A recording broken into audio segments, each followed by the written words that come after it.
Oke, mari kita langsung masuk ke inti pembahasannya. Hari ini, kita bakal membedah sebuah wawasan yang, jujur saja, benar-benar bikin merinding sekaligus ngebuka mata kita. Kita mengupas pemikiran dari Mo Gaudat, mantan Chief Business Officer Google X, tentang kemana arah pergerakan kecerdasan buatan atau AI ini. Kita beneran lagi ada di titik balik sejarah yang paling krusial, di mana masa depan itu bukan lagi cerita fiksi ilmiah, tapi realita yang lagi bergulir super cepat di depan mata kita.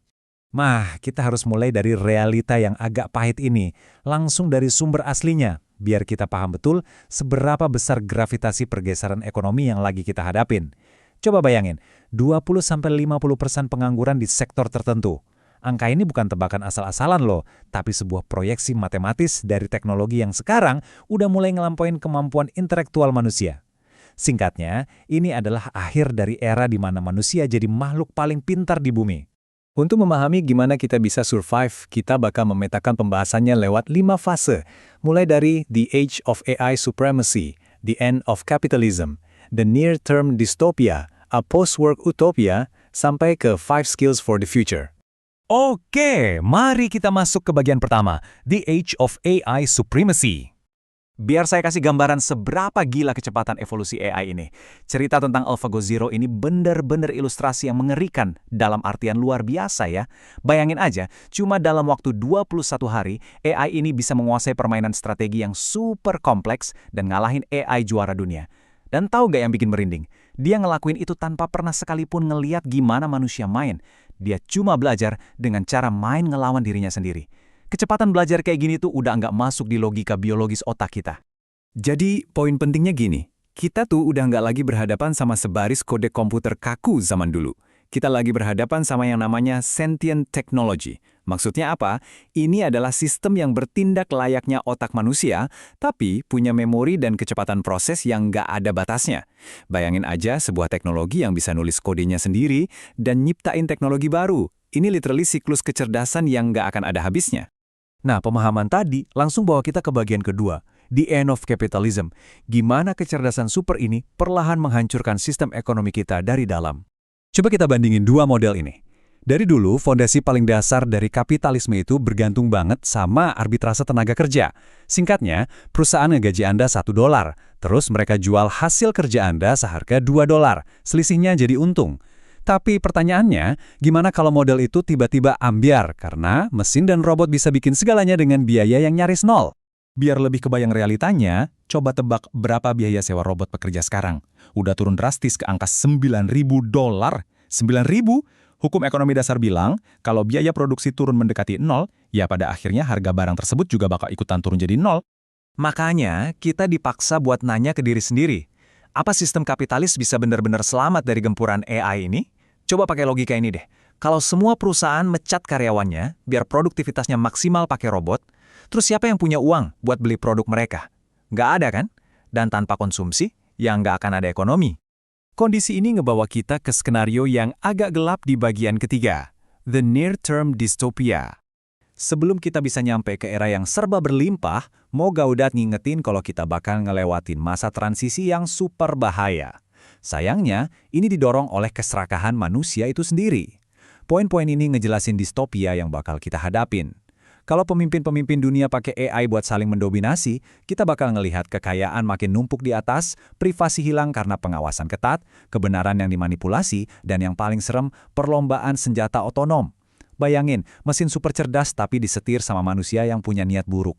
Tapi gini, ini adalah analogi favorit saya dari semua penjelasan ini. Analogi ini ngebingkai AI bukan sebagai ancaman kayak Terminator, tapi lebih kayak bayi. Ingat cerita Superman kan?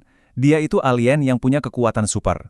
Apakah dia bakal jadi pahlawan dunia atau malah jadi penjahat super?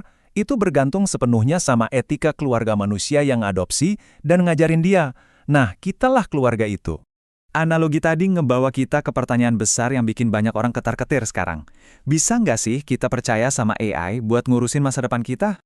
Sebentar, mari kita balik cara pikir kita. Kecerdasan itu sebenarnya netral, nggak ada kutub baik atau jahat. Jadi masalah aslinya bukan di teknologinya, melainkan fakta bahwa AI ini lagi bertumbuh pesat di masa di mana moralitas umat manusia justru lagi jeblok-jebloknya. Jadi pertanyaan sebenarnya, bisa nggak AI percaya sama kita, manusia-manusia yang seringkali egois ini? Oke, tarik nafas dulu. Kalau kita berhasil ngelewatin masa transisi yang berantakan tadi, kita masuk ke bagian keempat, a post-work utopia, sisi terang dari semuanya. Coba deh renungin kutipan ini. Gaudat ngingetin kita tentang satu ironi besar. Konsep bangun pagi-pagi buta, macet-macetan, terus kerja keras banting tulang, cuma buat nguntungin orang lain, itu tuh murni ciptaan sistem kapitalis. Tujuan asli kita sebagai manusia jauh lebih dalam dari itu. Kita diciptakan buat hidup, menjalin hubungan, mencintai, dan merenungkan misteri alam semesta. Kita cuma lupa aja. Coba lihat perbandingan ini. Selama ini kita kayak hidup di dalam mesin propaganda yang bikin kita gampang stres dan terus-terusan bersaing. Tapi bayangin, di saat kecerdasan AI ngebikin harga barang-barang jadi nol, kita akhirnya bisa ngelepasin belenggu kelangkaan buatan ini. Kita bisa kembali ke pengaturan biologis alami kita yang didorong sama hormon serotonin dan oksitosin. Hidup lebih damai, menyatu dengan alam, dan berdiskusi tentang semesta sama AI layaknya ngobrol sama teman sejawat. Terus pertanyaannya, gimana caranya kita bisa nyampe ke utopia itu? Ini dia, bagian kelima sekaligus panduan bertahan hidup Anda, 5 Skills for the Future. Ini ada 5 skill vital yang wajib banget Anda kembangin dan mulainya harus dari hari ini. Belajar alatnya, belajar jadi manusia, cari kebenaran sejati, latih kelincahan beradaptasi, dan jaga etika. Ini bukan cuma buat karir lo ya, tapi buat ngelindungin Anda dan keluarga ke depannya. Kalau kita bedah satu-satu, kelihatan banget polanya. Di saat AI ngambil alih tugas-tugas mikir, sisi paling manusiawi Anda lah yang bakal jadi aset paling mahal. Pertama, pakai AI layaknya colokan listrik buat nambah IQ Anda. Kedua, perkuat empati, jadilah benar-benar manusia. Ketiga, selalu pertanyakan informasi dan lawan propaganda. Keempat, sempetin belajar 30 menit aja tiap hari tentang teknologi baru, biar tetap lincah.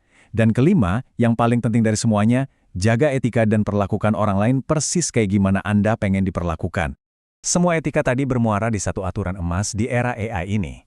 Kalau Anda nggak mau anak perempuan Anda diperlakukan buruk oleh sebuah AI di masa depan, ya jangan bangun AI yang seperti itu. Kita harus sadar setiap tweet, setiap komentar julid atau apresiasi baik yang kita lempar ke internet, itu semua lagi dibaca dan dijadiin data latihan buat mesin-mesin super cerdas ini. Mereka ngamatin kita terus. Jadi, saya mau nutup pembahasan ini dengan ngasih satu pertanyaan buat Anda bawa pulang dan renungkan.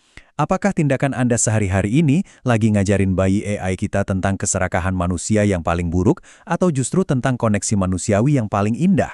Karena pada akhirnya, Superman kayak apa sih yang lagi Anda bantu besarin hari ini?